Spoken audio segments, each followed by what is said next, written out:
నమస్తే, welcome to Haripriya's health channel. మనతో పాటు పిడికాస్ homeopathy CEO and chief doctor Bharadwaj గారు ఉన్నారు. నమస్కారం అండి.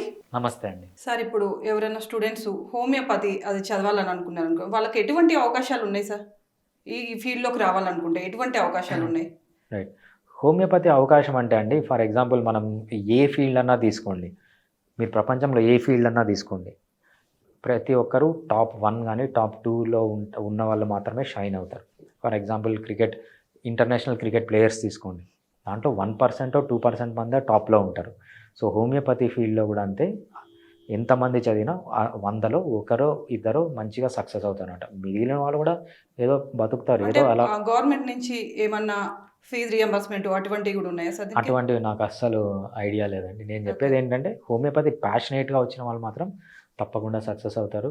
నాకు అకాడమిక్ సైడ్ ఎటువంటి జాబ్స్ ఉన్నాయి గవర్నమెంట్వి, తర్వాత వీళ్ళకు నాకు అంత ఐడియా లేదు. ఓకే, మెడికల్ ఫీల్డ్లో దీనికి కూడా సీట్లు అటువంటివి? రైట్. ఇది మనం నీట్ రాసేయండి. సో నీట్ రాసిన తర్వాత ర్యాంక్ని బట్టి మనకు గవర్నమెంట్ సీట్ కానీ, లేకపోతే ప్రైవేట్ కాలేజెస్లో ఫ్రీ సీట్ కానీ, లేకపోతే పెయిడ్ సీట్ కానీ, లేకపోతే దాన్ని ఏమంటారు, కోటా అంటారు కదా, మేనేజ్మెంట్ కోటా సీట్స్ కానీ, అన్నీ వేరే దానికి ఎలా ఉంటాయి, దీనికి కూడా అలానే ఉంటాయి. సో ఈ ఫీజు రియంబర్స్మెంట్స్ అవి నాకు అసలు ఐడియా లేదు. అదే మీరు అన్నట్లు హోమియోపతి డాక్టర్స్ ఎక్కువ షెయిన్ అవ్వరు సార్. రైట్. అలోపతిలో ప్రతి ఒక్కరు ఒక క్లినిక్ పెట్టుకొని ప్రశాంతంగా గడుపుతుంటారు. హోమియోపతి వాళ్ళ పరిస్థితి అలా ఉండదు. Right. But why sir? Right. మీరు చెప్పింది చాలా కరెక్ట్ అండి. అలోపతి అనేది చాలా హై లెవెల్లో బిజినెస్ జరుగుతుంది. ఫర్ ఎగ్జాంపుల్, ఒక మందు కనిపెట్టారనుకోండి, మినిమం అంటే ఇది నేను 2008-9 గురించి చెప్తున్నాను. మినిమం 8 బిలియన్స్ ఖర్చు పెట్టాలి ఒక డ్రగ్ మార్కెట్లోకి తీసుకొని రావాలి అంటే. సో ఒక్కసారి ఆ మార్కెట్కి ఆ డ్రగ్ని తీసుకొని వచ్చారంటే వాళ్ళు కంపల్సరీ హై ప్రైస్కే అమ్మాలన్నమాట. సో వాళ్ళు ఒక్క డ్రగ్ పైన 8 బిలియన్స్ పెట్టగలిగారంటే దే క్యాన్ డిక్టేట్ ఎనీథింగ్. వాళ్ళు డాక్టర్ని ఇన్ఫ్లుయెన్స్ చేయగలరు, గవర్నమెంట్ని ఇన్ఫ్లుయెన్స్ చేయగలరు. సో దేన్నన్నా ఇన్ఫ్లుయెన్స్ చేసి వాళ్ళు మనీని తెచ్చుకోగలరు అనమాట. హోమియోపతిలో అలా పేటెంట్ రైట్స్ అనేవి ఉండవు. No patent rights. మీరు కష్టపడి ఒక మందును తయారు చేశారనుకోండి, మీరు ఒక్కరే అమ్మడానికి లేదు, అది ఎవరన్నా మీ పక్కన ఉన్నవాడు మీ మందుని కాపీ కొట్టి తయారు చేసి అమ్ముకోవచ్చు.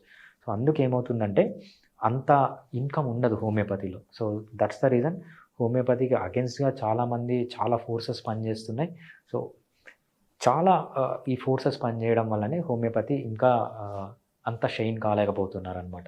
కానీ ఇప్పుడు బాగా చేంజ్ వచ్చింది. ఎస్పెషల్లీ మనకు 2010లో మనకు ఐఐటి ముంబై ప్రొఫెసర్ ఉన్నారు, జయేష్ బల్లారే అని.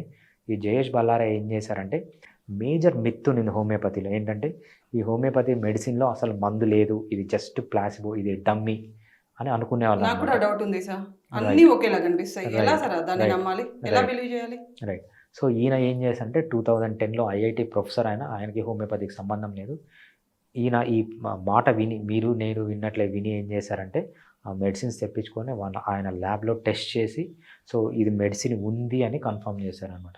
ఆ తర్వాత నుంచి ఆయన చేసిన రీసెర్చ్ తర్వాత నుంచి హోమియోపతి డైరెక్షనే చేంజ్ అయిపోయింది. సో హోమియోపతి సైంటిఫిక్ అని ఇప్పుడు చాలామంది నమ్ముతున్నారు, ఎందుకంటే విత్ ప్రూఫ్. కాబట్టి ఇంకా అడ్వాన్స్మెంట్ వస్తుంది. సో మీరు చెప్పినట్లు హోమియోపతి డాక్టర్లు అంతగా షైన్ కావట్లేదు, ఎందుకంటే ఇంకా జనాల్లో అవేర్నెస్ లేదు. సో ఏదన్నా ఒక ప్రాబ్లం వస్తే, హెడేక్ వస్తే డైరెక్ట్గా మెడికల్ స్టోర్కి పోయి మందులు తెచ్చుకునే వాళ్ళే ఎక్కువ తప్పితే, సో ఈ మందుల వల్ల సైడ్ ఎఫెక్ట్స్ ఉంటాయి, దానివల్ల హోమియోపతి బెస్ట్, హోమియోపతి ఎక్సలెంట్గా పనిచేస్తుందని తెలిసిన వాళ్ళు చాలా తక్కువ ఉన్నారు. ఈ ప్రచారం కూడా చాలా తక్కువ ఉంటుంది, ఎందుకంటే దీంట్లో total money involved is very low.